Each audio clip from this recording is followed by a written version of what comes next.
नमस्कार विद्यार्थी मित्रांनो, प्रशिक मॅथ अकॅडमी या माझ्या यूट्यूब चॅनलवर तुमचे अगदी मनापासून स्वागत करतो. तर ज्या विद्यार्थ्यांचे बार्टीमध्ये एम-पी-एस-सी, राज्यसेवा, यू-पी-एस-सी, त्यानंतर मग कंबाईन गट ब, गट क, एम-ई-एस, त्याच्यानंतर मग जे ज्युडिशियल पोस्ट आहेत, एस-एस-सी, बँकिंग, पोलीस भरती आणि मिलिटरी यामध्ये ज्या विद्यार्थ्यांचं सिलेक्शन झालं आहे त्यांचे मी मनापासून हार्दिक अभिनंदन करतो. आणि आता महत्त्वाचा टप्पा म्हणजे डॉक्युमेंट व्हेरिफिकेशन हा टप्पा आलेला आहे. तर 10 तारखेची ही नोटिफिकेशन आपल्याला आलेली आहे. तर यामध्ये असं म्हटलं आहे की महाराष्ट्र लोकसेवा आयोग, राज्यसेवा, अभियांत्रिकी सेवा, त्यानंतर मग न्यायिक सेवा, अराजपत्रित गट ब व क, कर्मचारी निवड आयोग म्हणजे एस-एस-सी वर्ग 3, स्पर्धा परीक्षा पूर्व प्रशिक्षणाकरिता कागदपत्रे तपासणीबाबत महत्त्वपूर्ण सूचना आलेली आहे. तर थोडक्यात सांगायचं झालं तर दिनांक 11, 12, 13, 14 हे 4 दिवस आपल्याला डॉक्युमेंट व्हेरिफिकेशन करायचं आहे. ठीक आहे. तारखा लक्षात ठेवा. 11, 12, 13, 14. तर या अनुषंगाने तुम्हाला या बाबतीत एखादी मेल आलाच असेल तुमच्या ईमेल आयडी वरती, तर तो त्याला आपण कन्फर्मेशन स्लिप म्हणू. ती डाउनलोड करणे आवश्यक आहे.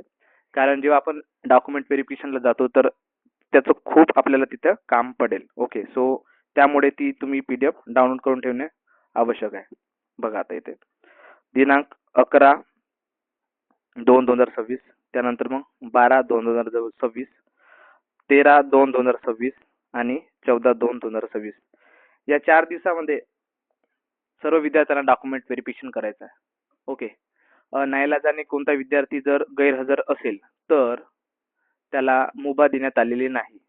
तर इथं कंपल्सरी आपल्याला प्रेझेंट राहणे आवश्यक आहे. जो विद्यार्थी प्रेझेंट राहणार नाही त्याचं नाव निवड यादीमधून काय करण्यात येईल तर बाद करण्यात येईल आणि त्याच्या जागेवरती जो प्रतीक्षा यादीतील विद्यार्थी आला त्याला संधी देण्यात येईल. त्या अनुषंगाने मग या बाबी तुम्ही नोंदून ठेवणे फार गरजेचं आहे. तुम्हाला कोणत्याही हालतीत आणि कोणत्याही परिस्थितीमध्ये डॉक्युमेंट व्हेरिफिकेशन करणे आवश्यक आहे. ते कुठे तर पुणेला बार्टी ऑफिसमध्ये करणे आवश्यक आहे. आता मागच्या वेळेस इन्स्टिट्यूटमध्ये करणे आवश्यक होतं, पण यावर्षी त्यांनी सगळे नियम अटी शर्ती त्यांच्या बदललेल्या आहेत. त्याच्यामुळे कंपल्सरी आपल्याला कुठे जायचं आहे तर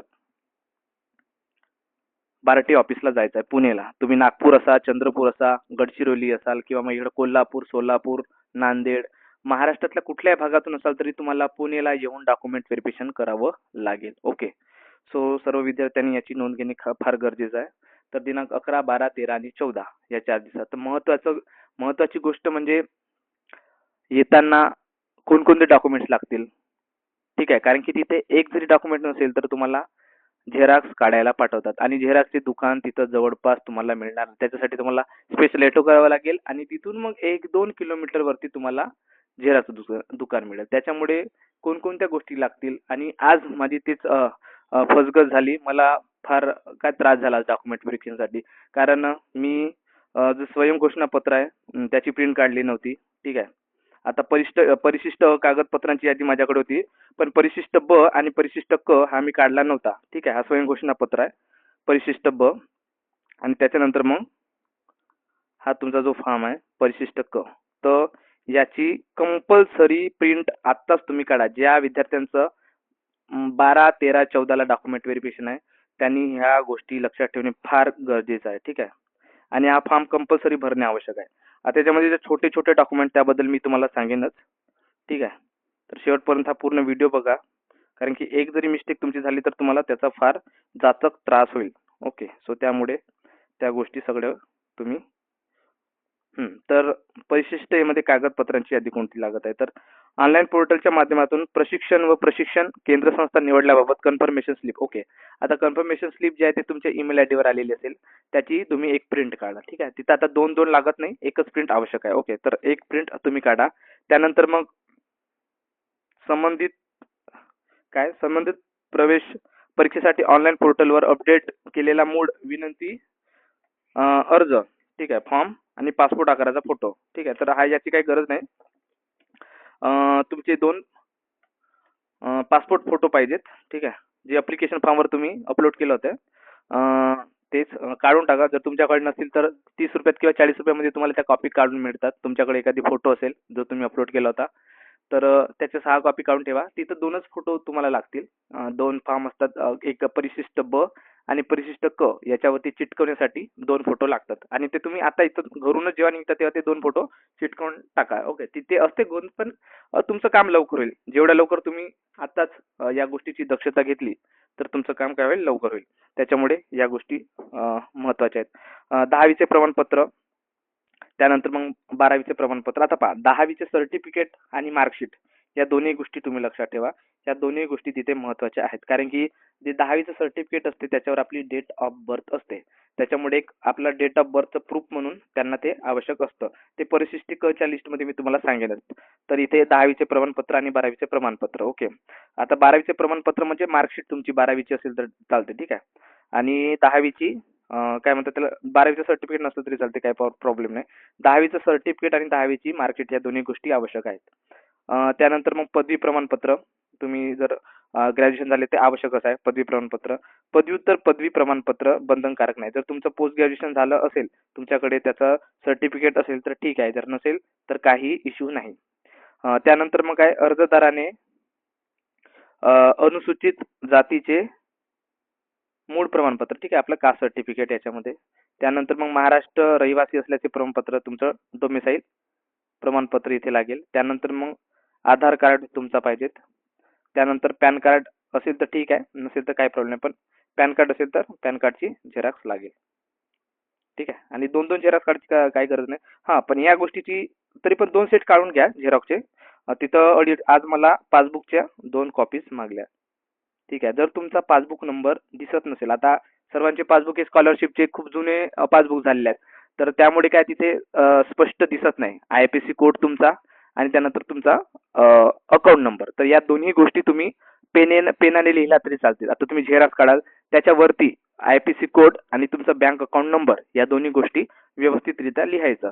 मग जेणेकरून कसं आहे, आपले पैसे इकडे तिकडे जायला नको, मग पुन्हा आपल्याला ते रिकॉल करतात. त्याच्यामुळे या सगळ्यात महत्त्वाचा मुद्दा म्हणजे हा आहे, ठीक आहे. आणि जो आपला बँक पासबुक आहे हा कसा आधार लिंक असलेला पाहिजेत. ओके. आणि या सगळ्या गोष्टी स्पष्ट दिसणे आवश्यक आहे. तर याच्या 2 कॉपीज मला आज मागितल्या त्यांनी बँक पासबुकच्या. ओके. जे विद्यार्थी दिव्यांगत्व आहेत त्यांचा दिव्यांगत्वाचा दाखला आवश्यक आहे. ओके. त्यानंतर जे विद्यार्थी अनाथ आहेत त्यांचा अनाथ असल्याचा दाखला इथं आवश्यक आहे.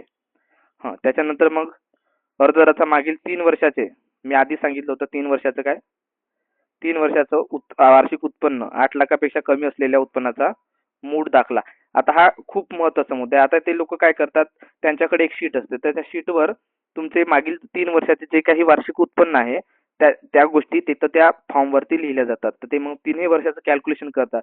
समजा तुमचं एका वर्षाचं आहे 50,000, दुसऱ्या वर्षीचा आहे 60,000 आणि तिसऱ्या वर्षीचा आहे 70,000. तर किती होईल, 5 3 15 16 17, ठीक आहे. म्हणजे 1,70,000 रुपये ते तिथं नमूद करतात. तुमचं जेवढं 3 वर्षाचं उत्पन्न आहे त्याची टोटल करून ते एका पेजवर लिहितात. त्याच्यामुळे हे फार महत्त्वाचं आहे. 2022-23, 23-24 आणि 24-25चं काय वार्षिक उत्पन्न, ठीक आहे. त्याच्यानंतर हे 2 मुद्दे फार महत्त्वाचे आहेत. स्वयं घोषणापत्र आणि त्याच्यानंतर प्रवेश अर्ज परिशिष्ट क. परिशिष्ट, आता हा परिशिष्ट ब आणि परिशिष्ट क. आता ही PDF मी कुठे अपलोड करेन, तर आपल्या प्रशिक मॅथ अकॅडमी या टेलिग्राम चॅनलला मी ही PDF अपलोड करेल. तिथून तुम्ही ही PDF डाउनलोड करून घ्या आणि याची प्रिंट मस्ट तुम्ही काढा. ओके. उद्याच्या उद्या याची प्रिंट आवश्यकच आहे, कारण की त्याच्यावर तुम्हाला सगळी माहिती भरायची आहे. त्याच्यामुळे याची प्रिंट काढा. तुम्ही तिथं गेले आणि तुम्ही फक्त डॉक्युमेंट दाखवले तर तसं चालत नाही. तर स्वयंघोषणा पत्र असणे फार आवश्यक आहे. नसेल तर मग तुम्हाला झेरॉक्सला जावं लागेल आणि झेरॉक्स सेंटर खूप दूर आहे. खूप दूर म्हणजे तुम्हाला जवळपास अर्धा 1 तास लागेलच. त्याच्यामुळे आणि तिथून ऑटो करून जावं लागेल, मग त्याच्यामध्ये तुमचा खर्च होईल, ठीक आहे. त्या झेरॉक्सला तुम्हाला 2-3 रुपये लागतील, त्याच्यामध्ये तुमचा झेरॉक्सचा खर्च होऊन जाईल. पण तुम्हाला तिथून येणं जाणं 20-40 रुपये लागतील, 25 50 रुपये लागतील. त्याच्यामुळे तेवढा खर्च करण्यापेक्षा आताच या गोष्टी तुम्ही लक्षात ठेवा. ओके. हां, इथं टिप काय दिली आहे, तर टिप, विद्यार्थ्यांनी वरील तक्त्यात दिलेल्या सर्व कागदपत्रांची मूळ प्रत व प्रत्येकाच्या छायांकित प्रतीचा एक संच सोबत घेऊन यावा, ठीक आहे. तर सर्व कागदपत्रांची मूळ प्रत आणि प्रत्येकाच्या छायांकित प्रतीचा संच सोबत घेऊन यावा, ठीक आहे. आता परिशिष्ट ब. परिशिष्ट ब या स्वयंघोषणापत्र. आता याच्यामध्ये काय, तुमचं नाव मी, ठीक आहे. आता रमेश साखरे असेल तर इथे रमेश अशोक साखरे असं तुमचं नाव राहिलं, रमेश अशोक साखरे. सत्य प्रतिज्ञेवर सांगतो. आता मुलगा असेल तर सांगतो, मुलगी असेल तर सांगते. आता तुम्ही मुलगा असाल तर सांगतेला काटा, ठीक आहे. आणि मुलगी जर असाल तर तुम्ही सांगतोला काटा, ठीक आहे. अशा प्रकारे मी सन 2025-26 या कालावधीत डॉक्टर बाबासाहेब आंबेडकर संशोधन व प्रशिक्षण संस्था बार्टी पुणे मार्फत अनुसूचित जातीच्या उमेदवारीसाठीच्या आता कोणत्या योजनेचा लाभ घेता त्या योजनेचं नाव लिहिता. तिथे उदाहरणार्थ तुम्ही UPSCचा लाभ घेता, ठीक आहे. तिथे UPSC लिहा, ठीक आहे. त्याच्यानंतर तुम्ही MPSC घेता तर महाराष्ट्र राज्य सेवा लोकसेवा आयोग. MPSC काय कंबाईन कंबाईन असाल तर इथे मग कंबाईन ग्रुप बी ग्रुप सी, ठीक आहे. संयुक्त गट ब क पूर्व म्हणजे परीक्षा प्रशिक्षण. त्याच्यानंतर जर तुम्ही राज्यसेवा असेल तर इथं महाराष्ट्र लोकसेवा आयोग राज्यसेवा अशा प्रकारे इथं लिहू शकता, ठीक आहे.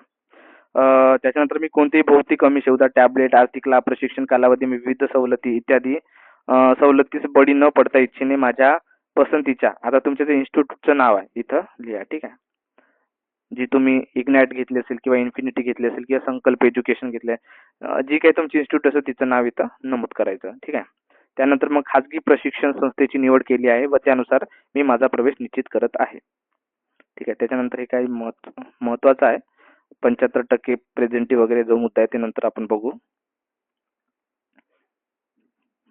तर चढत्या क्रमाने हा क्रम आता याच्यानंतर आपल्याला या वर्षीचा जो आहे GR त्याच्यामुळे आपल्याला आता फक्त शेवटची एक संधी मिळेल. ज्याचं UPSC मध्ये झालं त्याला काही चान्स मिळणार नाही, पण ज्याचा राज्यसेवा झालाय त्याला समोर जाऊन UPSC देता येईल एकदा, फक्त शेवटचा चान्स राहील. ज्याचा आता सर्वात लोअर वेज झालाय त्याला एक पुन्हा चान्स देण्यात येईल, ठीक आहे. तुमचं आता सध्या पोलीस भरती झालं असेल तर तुम्हाला कंबाईन गट ब किंवा मग जे काही राज्यसेवा वगैरे आहे त्याचा लाभ घेता येईल, ठीक आहे. त्याच्यानंतर मग तुम्हाला लाभ घेता नाही. आता भारतीने फक्त 2च चान्स दिलेले आहेत. आता या वर्षीचा एक आणि पुढच्या वर्षीचा एक. त्याच्यानंतर मग ही स्कीम बंद. जे विद्यार्थी घेतले त्यांच्यासाठी, जे नवीन विद्यार्थी आहेत त्यांना संधी मिळेलच. ओके. आता याच्यामध्ये मग इथं तुमचा फोटो चिपकवायचा. जो तुम्ही फॉर्मवर अपलोड केला होता तोच फोटो इथं चिपकवणे मस्त आहे. इथं तुमची साईन. त्यानंतर मग तुमचं संपूर्ण नाव, तुमचा मोबाईल नंबर, तुमचा आधार कार्ड नंबर, तुमचा कायमचा पत्ता, ठीक आहे. आता याच्यामध्ये इथं 2 व्यक्तीचे नाव लिहिणे आवश्यक आहे, ठीक आहे. तुमचे जे मित्र असतील त्यांचे नाव लिहा आणि त्यांची साईन किंवा इथं हे घरूनच करून जा तुम्ही, म्हणजे तिथं जाऊन आपल्याला काही फसगत होणार नाही, आपला टाइम जाणार नाही. ओके. त्याच्यामुळे हे 2 मुद्दे तुमच्या 2 मित्राची नावं आणि त्यांची साईन, ठीक आहे. हे तपासणी अधिकारी आहे ते ते लोक येते त्यांचं नाव आणि त्याची साईन लिहितात, ते शेवट होते. ओके. त्याच्यामुळे इथं तुम्ही काही भरू नका. त्याच्यानंतर मग परिशिष्ट क हा ऍडमिशन फॉर्म. आता याच्यामध्ये तुमच्या स्कीमचं नाव काय तुम्ही MS घेतलं MS, पोलीस भरती असेल पोलीस असते, बँकिंग असेल तर बँकिंग, जे तुमची स्कीम असेल, ठीक आहे. त्या स्कीमचं इथे नाव लिहा, ठीक आहे. तुम्ही जे इन्स्टिट्यूट निवडले आहे त्या इन्स्टिट्यूटचं इथं नाव लिहा इंग्लिशमध्येच. इथे इंग्लिशमध्ये, इथे इंग्लिशमध्ये, ठीक आहे. इथं लिहू नका काहीच, ठीक आहे. व्हेरीफाईंग ऑफिसर नेम वगैरे ते भरतील, ठीक आहे. त्याच्यानंतर ऍडमिशन नंबर वगैरे तेच भरतात, त्याच्यामध्ये तुम्ही काहीच भरायची गरज नाही, फक्त इथे तुमचा फोटो चिटकवा. त्यानंतर मग काय to to be fill in by candidate. आता याच्यामध्ये full name of candidate in block letter starting with surname, ठीक आहे. आता तुमचं सरनेम असं समजा खाटे, तर तुम्ही पहिलं तुमचं आडनाव खाटे इथे लिहाल, ठीक आहे. खाटे. त्याच्यानंतर मग तुमचं नाव आणि त्याच्यानंतर मग तुमच्या वडिलांचं नाव. तर अशा 3 गोष्टी आणि हे कशा ब्लॉक लेटरमध्ये, ठीक आहे. ब्लॉक लेटर म्हणजे सगळे कॅपिटलमध्ये, ठीक आहे. सगळे कॅपिटलमध्ये, कोणताही स्मॉल नाही, याची दक्षता घ्या. त्याच्यानंतर मग काय तर हा जो आहे याच्यामध्ये सगळे डॉक्युमेंट्स असणे फार आवश्यक आहे. त्यानंतर address for communication with pin code, ठीक आहे. तुमचा इथं ऍड्रेस. त्याच्यानंतर मग तुम्ही आता जिथं राहता तो सद्यस्थित पत्ता, जर तुम्ही जे परमनंट असाल तर ते परमनंट पत्ता लिहू शकता इथे. त्याच्यानंतर परमनंट ऍड्रेस, ठीक आहे. त्याच्यानंतर तुमचा आधार कार्ड नंबर, त्याच्यानंतर तुमचं डेट ऑफ बर्थ, तुमची जन्मतारीख, तुमची एज किती आहे ते लिहा इथं. त्याच्यानंतर मग तुमचा मोबाईल नंबर, त्याच्यानंतर मग तुमच्या वडिलांचा मोबाईल नंबर, त्याच्यानंतर तुमची ईमेल ID इथं. त्याच्यानंतर जर तुम्ही अनाथ असाल तर अनाथ विद्यार्थ्यांनी इथं आपल्या काय लोकल गार्डियनचं नाव लिहायचं आहे, ठीक आहे. अनाथ, दिव्यांग वगैरे, दिव्यांग म्हणजे ज्याला आई वडील वगैरे नाही असे अनाथ विद्यार्थ्यांनी इथं आपलं काय लिहायचं तर लोकल गार्डियनचं नाव लिहायचं, ठीक आहे. त्याच्यानंतर मग इथे जे फिजिकली डिसेबल आहेत त्यांचं काय इथं लिहायचं आहे, ठीक आहे. Whether physical disable or differently able, ते त्या गोष्टी इथे लिहायच्या आहेत. जर if yes mention the type disability. Okay. जर तुम्ही दिव्यांग असाल तर इथं यस नमूद करा. ठीक आहे. आणि जे दिव्यांग आहेत त्यांनी काहीच लिहायची गरज नाही याच्यामध्ये. त्याच्यानंतर नेम ऑफ द कास्ट, ठीक आहे, एससी कंपल्सरी एससी लिहावं लागेल. त्याच्यानंतर मग कास्ट व्हॅलिडिटी सर्टिफिकेट नंबर इथे लिहावा लागेल. तुमच्याकडे कास्ट व्हॅलिडिटी असणे आवश्यक आहे. ठीक आहे. त्याच्यानंतर मग कास्ट व्हॅलिडिटी इश्यू केलेली डेट वगैरे इथे लिहायचं. त्याच्यानंतर मग इथे ॲथॉरिटी असेल. इथं काय ॲथॉरिटी कोणती आहे, तुमचं कास्ट व्हॅलिडिटी जी आहे ती करणारी ॲथॉरिटीचं इथं नाव लिहायचं. ठीक आहे. आता इथं जागा खूप कमी आहे त्याच्यामुळे इथं शॉर्ट फॉर्म मध्येच तुम्ही तुमच्या कॉलेजचं शाळेचं नाव लिहा.